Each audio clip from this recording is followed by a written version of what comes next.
Alors pour répondre à votre question, effectivement, je ferai une légère transition, non pas pour parler de moi, mais votre journal Le Monde, et je n'ai aucune rancune contre vous, parce que je sais que ce n'est pas de votre faute, mais le journal Le Monde m'avait fait une publicité, la seule fois où il a parlé de moi et de mes livres, c'était dans un article contre l'islamophobie, mais je n'ai pas de rancune, c'était, vous savez, c'est à une époque, quand on dénonçait les racines canoniques de l'islamisme orthodoxe, sans faire aucune haine envers les musulmans d'ailleurs, ni aucun amalgame, on était traité d'islamophobes. Et il y avait une très grande vigilance, quelque part elle est légitime cette vigilance contre l'islamophobie, et c'est pour ça que je n'ai pas de rancune envers le monde. Ils étaient vigilants contre toute forme d'islamophobie, y compris là où il n'existait pas, c'est-à-dire à la racine. Il ne fallait même pas parler des passerelles que les musulmans modérés dénoncent tous entre un islamisme orthodoxe et une logique canonique sunnite qui n'a jamais été réformée depuis le Xe siècle. Et c'est pour ça que j'ai voulu écrire un livre sur la nouvelle christianophobie, parce qu'on parle beaucoup d'islamophobie, quelque part c'est très juste, c'est très bien.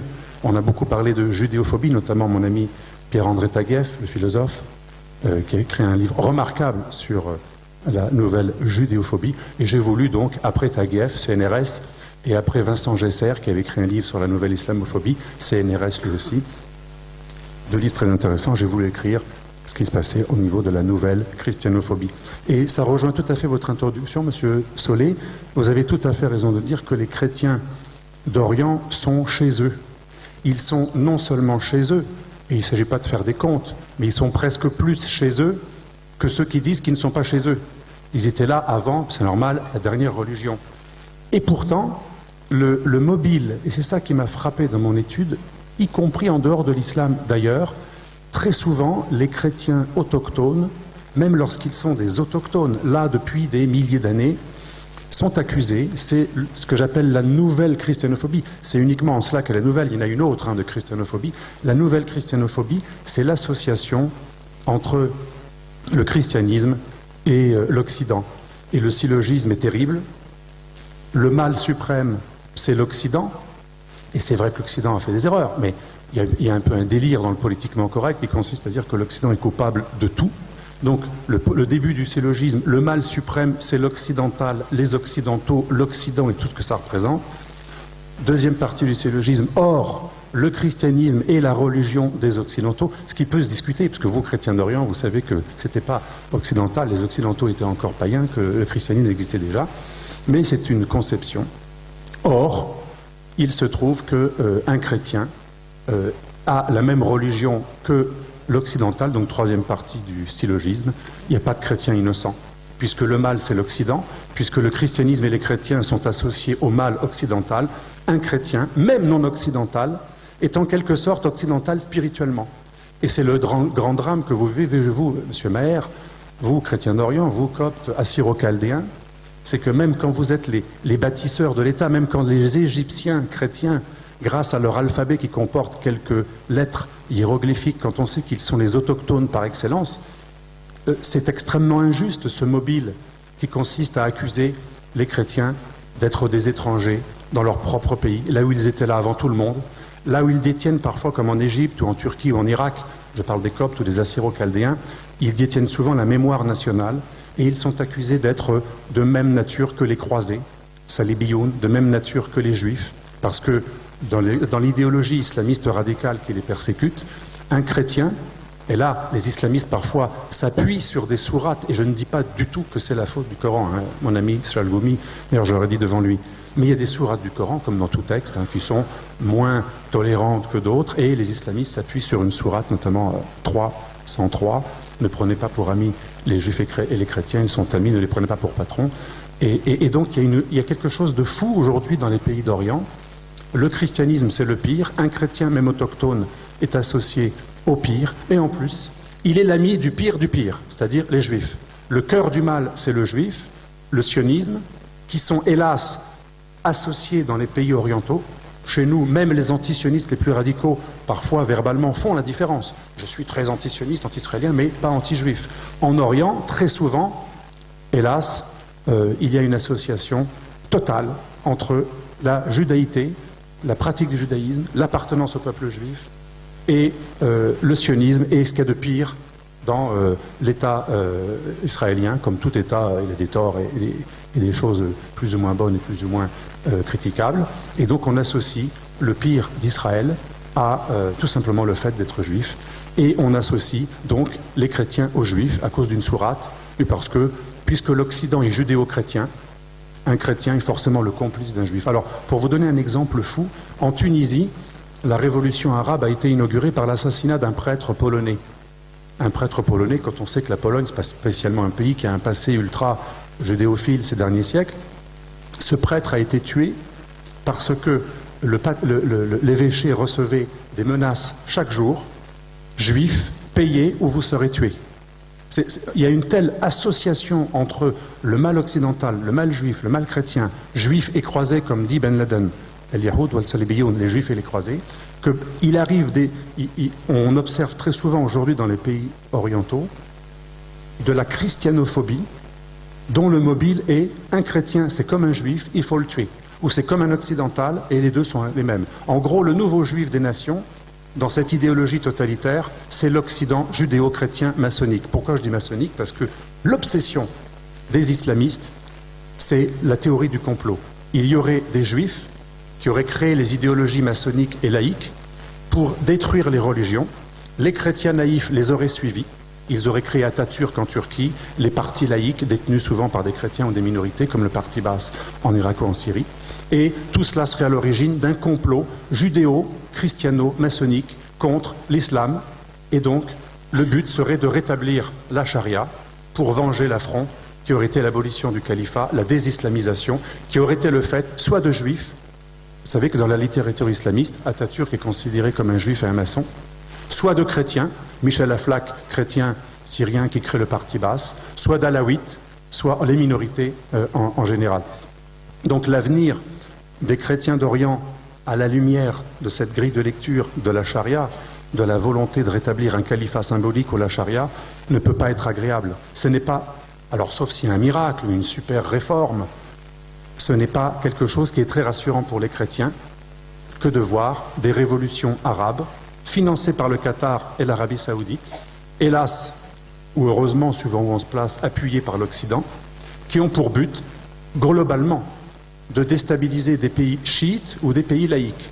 Dans les rares pays chiites ou dirigés par des partis laïques dans les pays d'Orient, vous remarquerez que les opposants chiites qui sont persécutés à Bahreïn ou en Arabie saoudite ne sont pas spécialement traités ou plaints par l'actualité, par nos médias, par nos hommes politiques. Aujourd'hui, ce printemps arabe, qui a des bons aspects, est essentiellement un printemps arabe qui vise à mettre au pouvoir, par ses sponsors saoudiens salafistes et frères musulmans financés par le Qatar, mettre au pouvoir des adeptes de la charia. La même charia, et j'en viens au cœur de mon sujet, ce qui est totalement politiquement incorrect, mais pour moi la vérité et l'amitié et même la tolérance, ce n'est pas de cacher la vérité. Le cœur de la persécution des chrétiens, en dehors des islamistes qui veulent rétablir un califat, en dehors des fous furieux, le cœur de la persécution des chrétiens, ce sont des législations officielles qui, en Égypte, il faut le savoir, considèrent les chrétiens comme inférieurs. Il faut savoir qu'en Égypte, même les tribunaux civils aujourd'hui s'inspirent de la charia. Il faut savoir que dans la plus grande université islamique sunnite du monde, légitime, tout à fait bien vue, réputée modérée, El Azhar, on a des imams qui enseignent que le chrétien mange Dieu, associe Dieu à autre chose. Mushrikin, c'est la pire insulte. C'est la pire chose pour un musulman croyant que d'associer Dieu à autre chose. Ils sont des associateurs, donc des païens, et ils mangent Dieu. Et en plus, ils disent qu'il y a la Trinité. L'horreur absolue. Quand on enseigne que la pire des choses, c'est l'apostasie ou le polythéisme, et quand on vous dit que le chrétien est polythéiste et mangeur de Dieu, non seulement blasphémateur, mais il tue Dieu chaque jour en le mangeant symboliquement, comment voulez-vous que dans la société civile égyptienne, dans la société irakienne, dans tous les pays qui se sont réislamisés depuis les années 70-80, comment voulez-vous empêcher la persécution des chrétiens, puisque celle-ci n'est pas le fait de simples terroristes. Ça, c'est la grande idée à la mode. En Turquie, quand on a tué Monseigneur Luigi Padovese, c'était un fou, un déséquilibré. Quand on a tué mon ami Hrant Dink, chef de la communauté arménienne, protestant, c'est un fou, un déséquilibré. Quand on a tué Santoro, Padre Santoro, à Trésibon, c'est un fou. En Égypte, quand on tue des chrétiens sous Moubarak, c'est la main de l'étranger. Ce n'est jamais la faute des pays islamiques. Et c'est ça, je pense, je conclurai là-dessus, si l'Occident voulait honorer ses propres valeurs, son antiracisme, sa tolérance, son respect des musulmans ne consisterait pas à se mentir à eux et à mentir à leurs amis en niant quelque chose d'horrible qui se produit. Aujourd'hui, les mêmes pays musulmans qui persécutent le plus les chrétiens officiellement, je ne parle même pas du terrorisme, l'Arabie Saoudite, le Pakistan, sont les pays qui, au sein de l'organisation de la conférence islamique à l'ONU, réclament le plus la fin de l'islamophobie en Europe et accusent le plus l'Europe d'être islamophobe. Quelle accusation miroir incroyable!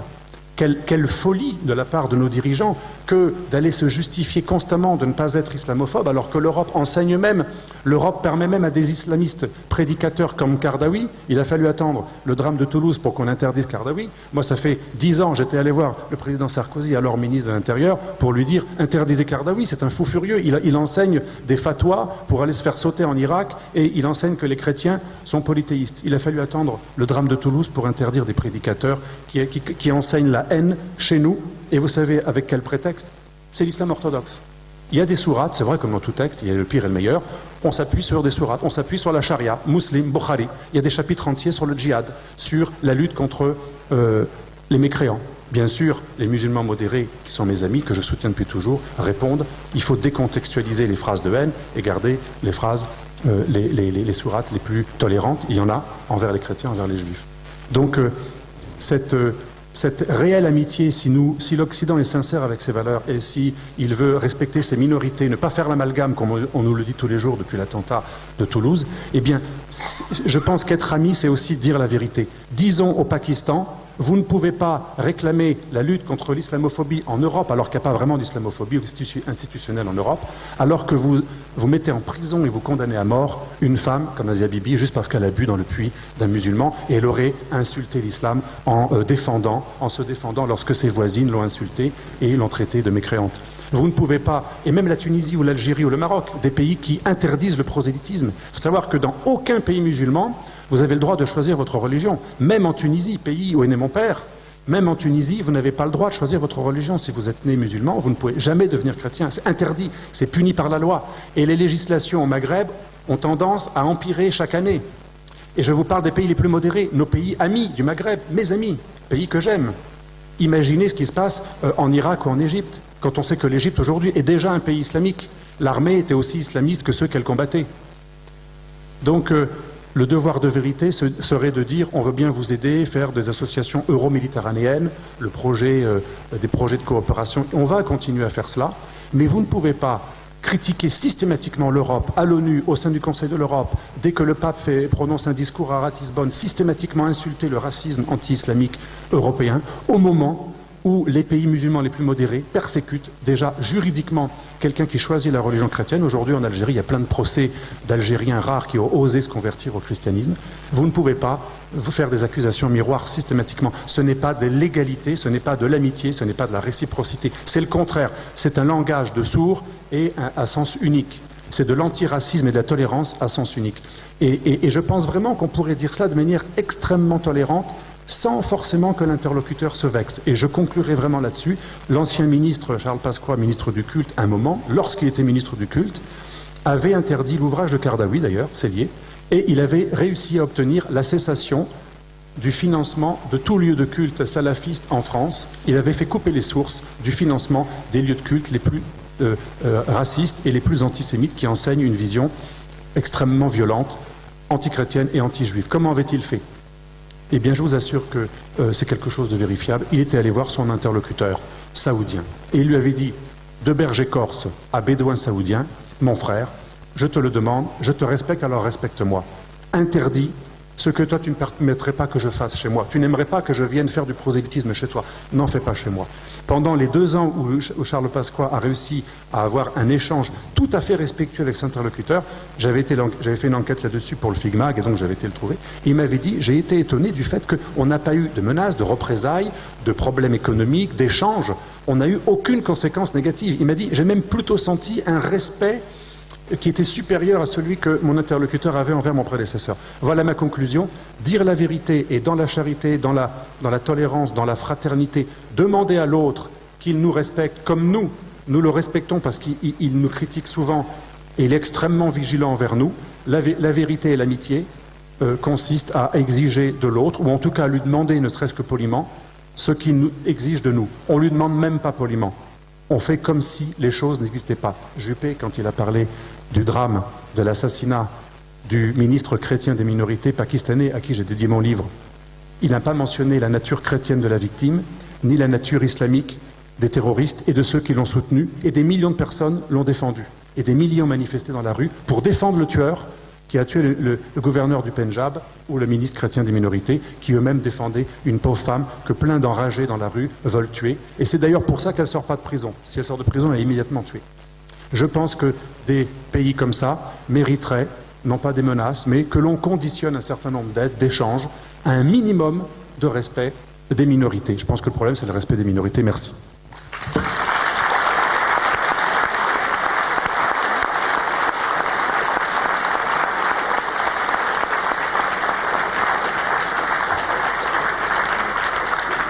Merci de n'avoir pas trop débordé sur votre temps de parole. Je sais que vous avez beaucoup de choses à dire. C'est le seul moyen pour qu'on avance. On va revenir sur toutes ces... et vous aurez de nouveau la parole. Il y a un point simplement que j'ai relevé au passage, mais je vous ai peut-être mal compris, parce que vous aviez beaucoup de choses à dire, vous l'avez dit très vite. C'est l'Arabie saoudite et le Qatar financent, bien entendu, les islamistes, on est bien d'accord. Mais ils n'ont pas vous n'avez pas voulu dire qu'ils ont déclenché les révolutions du printemps arabe, quand même. Non. Je fais très vite, hein. Ceux qui les ont déclenchés, ce sont d'authentiques démocrates que j'ai suivis, que je connais, liés souvent plutôt à des fondations de gauche américaines, comme la fondation Albert Einstein ou George Soros. Ils ont récupéré assez rapidement le mouvement, parce que la plupart de ces révolutionnaires étaient laïcs, ils voulaient l'abolition de la charia. Ça a fait très peur aux islamistes qui ont immédiatement récupéré le terrain et ensuite, par les élections, récupéré le cœur du problème qui répond à votre question. Et qui répond à la question très importante qu'a posée M. Solé tout à l'heure sur l'origine de tout cela. Pourquoi il n'y a pas de liberté religieuse dans les pays musulmans? Il va vous répondre. À partir des années 20-30, l'Arabie saoudite et les frères musulmans, qui ont été des réactions, en quelque sorte, à l'abolition du califat par un laïc athée qui s'appelait Atatürk, ont voulu faire échec à toute laïcisation et toute réforme de l'islam. Cette réforme de l'islam est fondamentale pour supprimer ce que vous dénoncez, parce que les réformistes de l'islam disaient qu'il fallait interpréter les textes et considérer les sourates qui incitent à la haine et à la tuerie comme dépassées.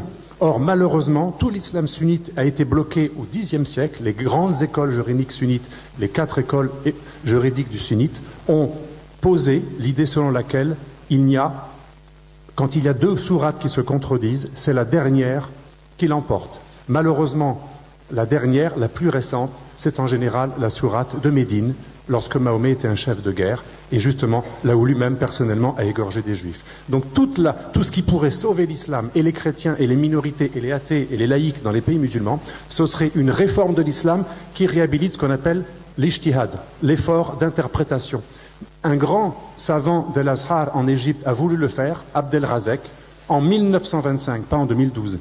Il a été excommunié par ses frères, et jusqu'à aujourd'hui, les fameux Moutazilites, ceux qui veulent utiliser leur raison et qui pensent que le Coran n'est pas figé, mais qu'on peut le considérer comme en partie imparfait parce que d'inspiration humaine, ces écoles réformistes qu'on qualifie de Moutazilites, en mémoire d'une école rationaliste qui fut au pouvoir au IXe siècle, eh bien aujourd'hui, dans tous les pays sunnites, il est interdit d'être moutazilite. Et je conclurai pour vous donner juste un exemple, en Égypte, le dernier grand savant moutazilite, dans les années 90, qui s'appelait Abu Zayd, qui est réfugié aujourd'hui en Europe, a été excommunié par l'université sunnite, soi-disant modérée, pas les salafistes, pas les frères musulmans, El Azhar, uniquement parce qu'il a dit qu'il était moutazilite, c'est-à-dire qu'il pensait que le Coran pouvait être considéré non pas comme création, comme verbe de Dieu, mais comme inspiration divine, mais œuvre humaine. Pour avoir dit cela, et à partir de cela, il disait qu'on peut interpréter et décontextualiser les sourates origines de la violence, il a été considéré comme un athée, comme un apostat, comme un traître, Et jusqu'à aujourd'hui, dans aucun pays musulman sunnite, on a le droit d'être moutazilite. Même en Tunisie, le moutaziline n'est pas autorisé. L'islam officiel est resté sur un islam figé du Xe siècle, qui lui-même avait mis fin à la formidable période de rationalisme relatif qui avait caractérisé un moment la maison de la sagesse à Bagdad. Donc, en gros, depuis le Xe siècle, l'islam est totalement bloqué. Ben, il faut le débloquer. Aujourd'hui, tous ceux qui veulent le débloquer sont tués, assassinés, traités de traîtres. Je pense que c'est le problème fondamental. Veut ajouter